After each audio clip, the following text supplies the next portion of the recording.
Welcome back dito sa aking YouTube channel, Boss Speed the Painter. Meron pa tayong ipapakita ngayong bagong pamamaraan sa paggawa ng marble finish. Ito po yung board natin gagawin. Papakita ko lang sa inyo yan. Bali, napinturahan ko na pa siya ng primer at bali mag-actual na tayo ng gawa.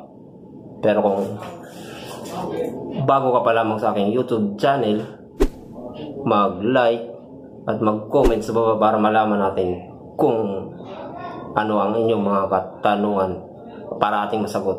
At mag-subscribe na rin sa aking YouTube channel, Boss Speed the Painter in the house. Antabayan mga boss ang aking gagawin. Ito na po. Tara! Ito na po. Magsisimula na po tayo sa ating gagawing marble finish na board. Gagawin natin at panoorin, subaybayan natin yung ito na po yung bali. Nag-mix na po tayo ng kulay niya para sa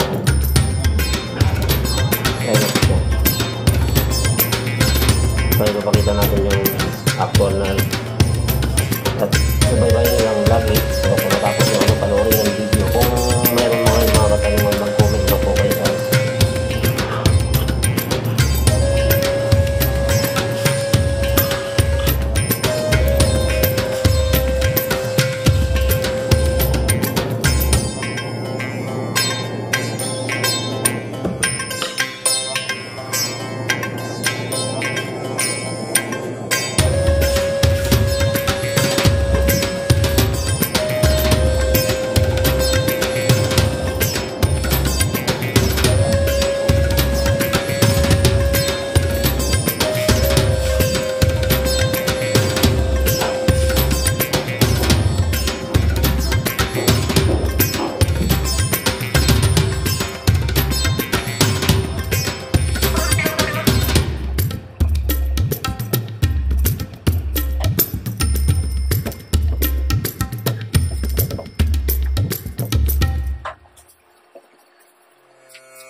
Bali yan po yung ano natin, finish natin. Bali tatapos na natin mamaya yan ng clear para luminaw siya ng gusto. Pero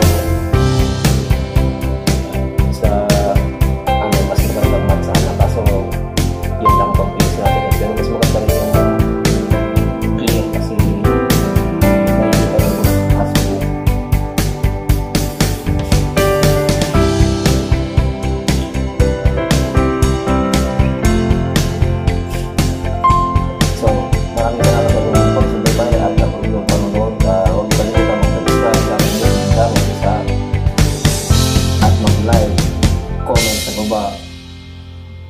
Para maging updated kayo sa aking YouTube channel po sa Speed the Painter. Maraming salamat po sa inyo.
Maraming salamat po sa inyong panonood sa aking ginawang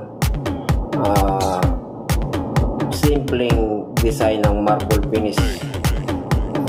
Kanya-kanya tayong paraan para makagawa ng mga ganong ano. Pero sa mga hindi ko marunong, maaaring mahirapan sila. Pero pag sa yung mga marunong, hindi sila mahirapan kasi alam na nila kung paano ang technique ng paggawa ng marble finish. At siya nga pala, kung bago pa kayo din sa aking YouTube channel, Boss Speed the Painter, ay mag-subscribe na po kayo at mag-comment sa baba, i-like at i-share na rin. Maraming salamat mga boss.